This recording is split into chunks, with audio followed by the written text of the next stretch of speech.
Hello? Hello? Hello? Oh. We're getting weird again, aren't we?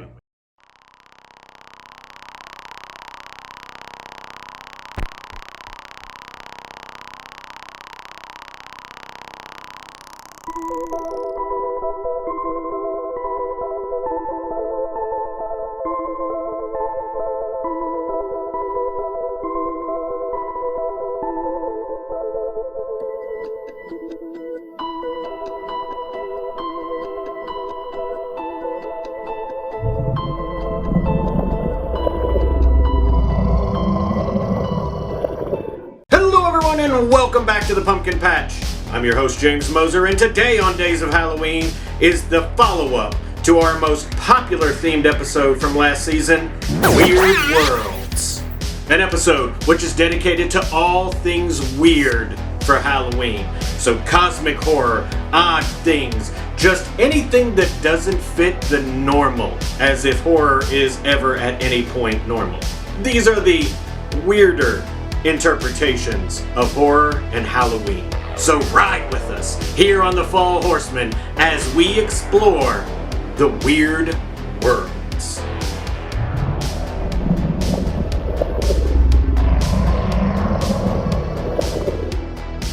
Our selection for the Halloween classic of the day goes to the 1981 film The Beyond, aka The Seven Doors of Death.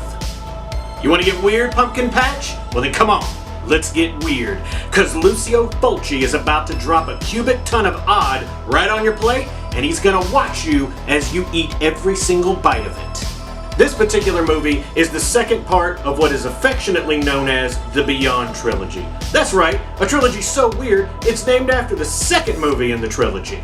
However, some people still know it as the Gates of Hell trilogy, which is still weird because that wasn't the title of the first movie either.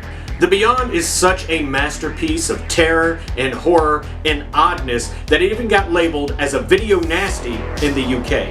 The film opens up in the 1920s in a hotel. You see a painter who's in his room working on some art when all of a sudden an angry mob bursts in, drags him into the basement, and convicts him of performing witchcraft and then kills him. All the while this is going on, there's a witch in the background with white eyes who's reading from the Book of Ibon about a prophecy about opening one of the gates of hell. The Book of Ibon, by the way, is a book from the Cthulhu mythos. It's a book which was written by a wizard dedicated to the deity worship of Xothaqua and details his travels to the distant world of Shagai. I'm not making this up. So tell me you're a weird movie without actually saying you're a weird movie. Because this is just the opening scene of The Beyond. Now we're about to flash forward about 60 years, and guess what? That hotel is getting ready to be reopened. But wouldn't you know it, people keep getting killed by zombies, there's possessions, and a lot of general weirdness that should be warning the new hotel owner to not open this place. But you know what? It's a horror movie, so someone's got to open this place. But then again, that's what happens when you open up a hotel on one of the gates of hell. And currently, this gate is a little less closed than it should be. This movie is a really trippy film.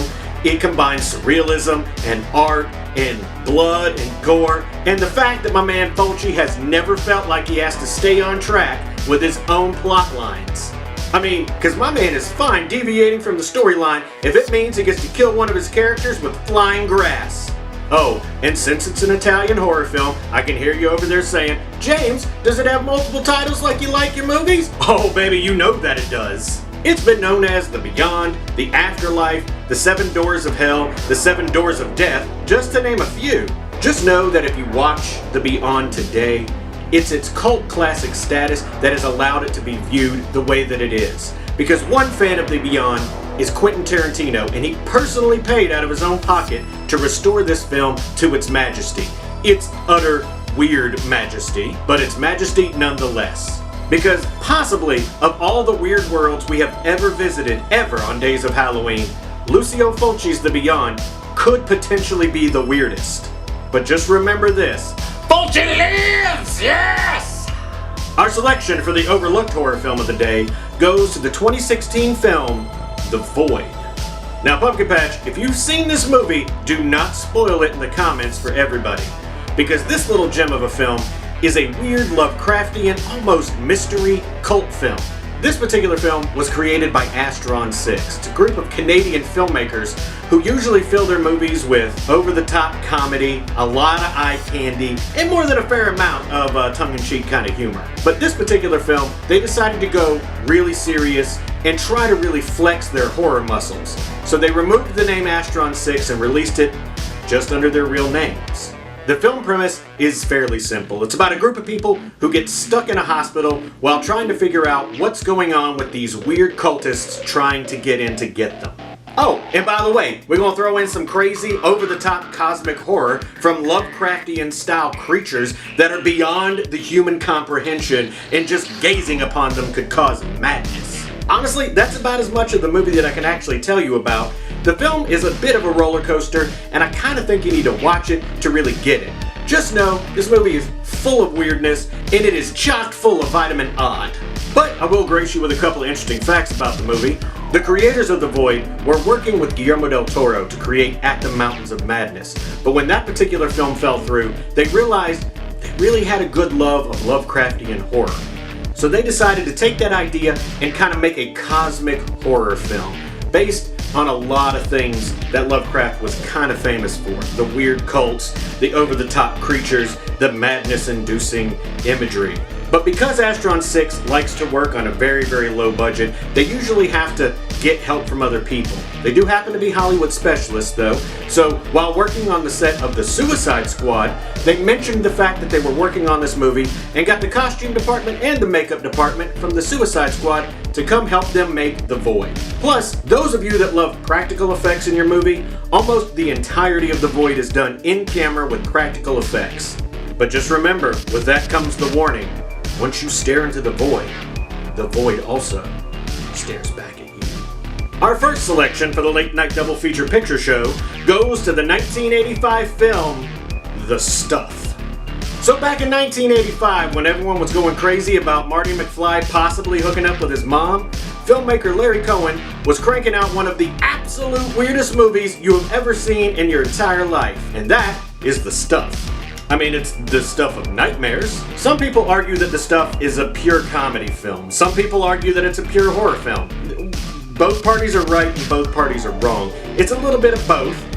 It's 100% satire though. While you watch this movie, the tone changes from scene to scene. One scene may be really tense and kind of horror driven, and the next scene, completely over the top comedy. The Stuff is about this alien substance that's found underneath the ground. It's this cream-like thing that has no calories and tastes very, very sweet. And of course, people ate it when they found it in the ground, because that's what people do. I mean, I want to say that's weird, but I probably think that's how we figured out what is edible, period. I feel really bad for the people that tried gunpowder for the very first time. Probably didn't end well for them. But one little detail you're not going to find on the back of the FDA sticker is the fact that this thing is a parasite. It's a parasite that infects the host. It causes the host to want to seek out other people to ingest the stuff. Every one of those people become mindless zombies, pushing the stuff on other people, and then eventually it just eats them from the inside out, just leaving a husk of goo. And then, just rinse and repeat. That's the whole thing it does. Now, Larry Cohen is well known in the horror circles. He's made a lot of different horror films and horror adjacent films, and The Stuff is probably his most famous one. The film may be equal parts horror and comedy, but the film is fun, and the one thing it has in spades is that it's super weird. Because when I was 8 years old, I popped that thing into the Betamax, I watched the whole film, and then I realized I didn't know what I just watched. So I put it back into Betamax, I rewound it, and I watched it again. Yeah, that's right, I said that. I watched this thing when I was 8 on a Betamax. It was pirated. But you know what? I couldn't help myself because I just couldn't get enough of the stuff. Can you? Our next selection for the late night double feature picture show goes to the 1985 film, The ReAnimator. Herbert West has a really good head on his shoulders, and another one on a tray on his table. Well, you know what? If you want to meet me out back in about 20 minutes, I got 8 of them in a duffel bag, and I can sell them to you for cheap. But you know what? Seeing as the stuff was set in 1985, why don't we stay there for this particular film, an adaptation of an H.P. Lovecraft short story directed by Stuart Gordon and starring Jeffrey Combs. The film itself is listed as a horror comedy, and I fully believe that the movie is funny. I got a little dark sense of humor though, so I don't necessarily think that everyone's gonna find this film funny, but it is a horror comedy. It does try to be funny. Ultimately, it follows Dr. Herbert West. He is not a doctor. In fact, he's a medical student who is a bit of a modern day Frankenstein and who has created a formula that will resurrect the dead. But not like in the normal raise zombies kind of way, or whatever else movies want to call zombies, but they are zombies. No, this particular serum that he's working on has the ability to bring the dead back to life. That means you can inject it into a hand and it comes back to life, into a leg, into anything. It also allows him to piece parts together to create these very weird, very angry, very aggro creatures in the process. Because when these monstrosities come back to life, they come back strong, and they come back mad. I'm talking like super mad. And on top of that, they're not like a shambling horde. Some of these things are super smart also. So basically, the serum is bringing them back, and they're either super strong, or super smart, or sometimes they're just a severed head with bat wings, and they just fly around all over the place. Because this movie wants to remind you that it's weird. But Dr. West has this formula and enlists the help of a friend to try to test it and to try to perfect it. However, there's a teacher at school who wants to steal this formula for himself and make himself look like the genius that Herbert West is. Pretty sure that's not going to go well for him. This film would spawn 2 sequels, which would ultimately be known as the ReAnimator trilogy. The ReAnimator series is a fairly popular one in the horror circles. It's had 2 sequels, which formed the ReAnimator trilogy. It's had several comic books and a ton of attempts at spin-offs, reboots, additional sequels. A series at one point was possibly talked about, but nothing has materialized. So honestly, if you want to see another ReAnimator, you may want to schedule an appointment with Dr. West and tell him that he's going to have to resurrect this thing. But honestly, if anyone can do it, it's Dr. Herbert West, the ReAnimator himself. But while you're in that appointment with Dr. West, why don't you tell him to give me a call, because he's left some of his work here at the house, and it's like, it's half man and it's half frog. And some of them are frog from the waist up, and then other ones are like frog from the waist down, and I can't tell which ones are good and which ones are bad. I just know that some of them are real smart and some of them are real strong, and none of them are wearing tuxedos, so I have no idea if they're good or not. Text me? Something?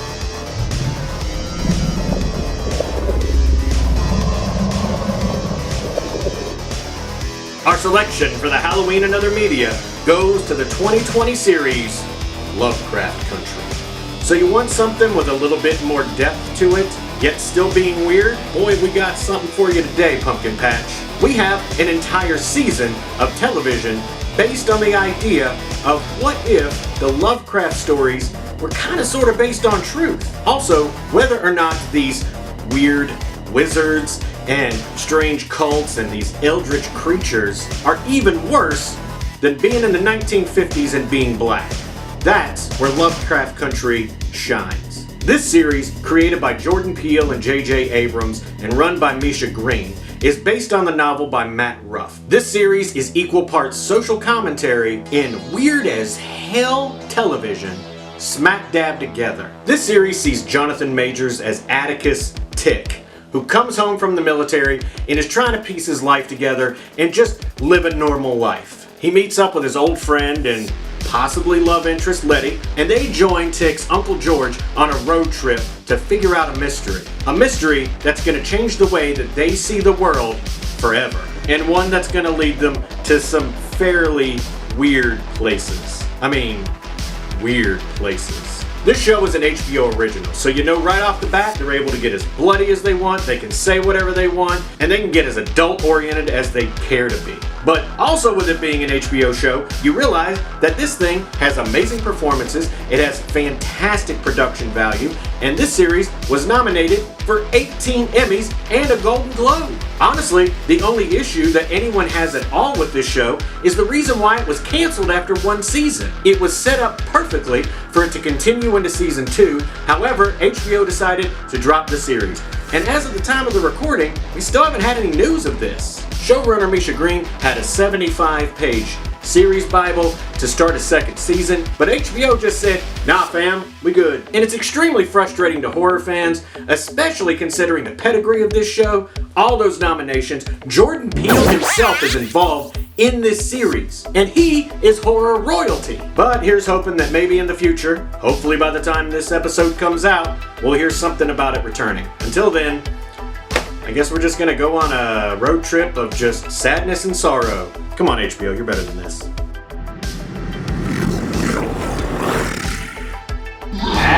Stay back there! Stay over there! Sorry, some of these things with tentacles got a mind of their own.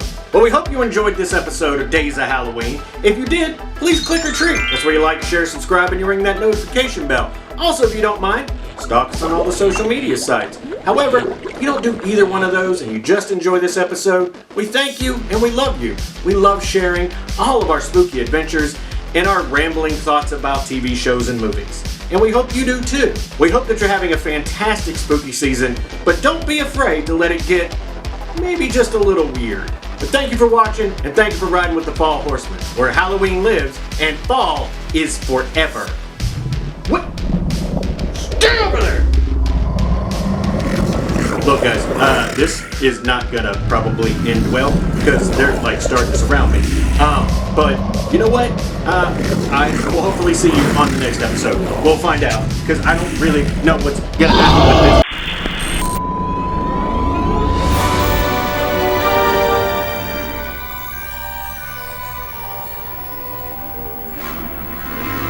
And it's like half raccoon, half possum, and half human. And I know that's 3 halves, but you ain't seen this thing. It's huge. And that's how he builds stuff, out of halves of things. And I need him to come get it, because it's digging around in my garbage. Just know that it's a cult cat. And since it's... But then again, if you were paying attention to the book of... No, that's stupid. Don't use that, James. Softcore. Only here in the United States. AKA... No, he doesn't do witchcraft. Yeah, he has. Okay. Sugar eye. Oh yeah, and by the way, we're gonna throw in some crazy... We're gonna try that one more time. That's not actually what it's called. Written by a not Witch and Dolls, which was written by a wizard. Zothquah. Oh, the ReAnimator. Oh, the ReAnimator. And honestly, of H.P. Lovecraft's... Oh, this is gonna be... Okay, hold on. I'm gonna have to break this up, because I got a long diatribe here on this one. I spit there. That's terrible. Night double feature picture cut. At least not. However, some people do know it as this. However, I screwed that up. You know what? Don't use that. That's stupid. Why did I say that? Why did those words come out of my mouth? Spoiler, James. There's a lot about the ReAnimator in here. I'm gonna try to edit this as I go along. 1985. So I already do this. This is the actual end of the ReAnimator video. I screwed that up. That was it. I got that line. I just didn't realize I got that line because I'm not used to nailing them. And I can't remember off the top of my head. Zothquah. Remember that. It's going to be important later. That's an 8 heads in a duffel bag joke, which no one's going to get. Or care about. You'll never get credit for my discovery. Who's going to believe a talking head get a job in a sideshow?